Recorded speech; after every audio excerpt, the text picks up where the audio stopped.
You are looking at Julian's pronunciation guide, where we look at how to pronounce better some of the most mispronounced words in the world, like this other curious word. But how do you say what you're looking for today?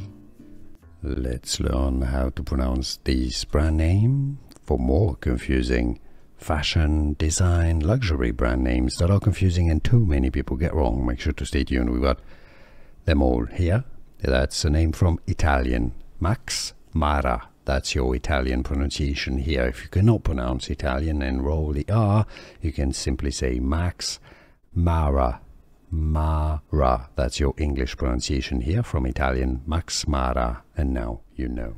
Here are more videos on how to pronounce more confusing words and names too many mispronounced. Like this video if you found it useful. I appreciate your support. I'll see you soon and thanks for watching.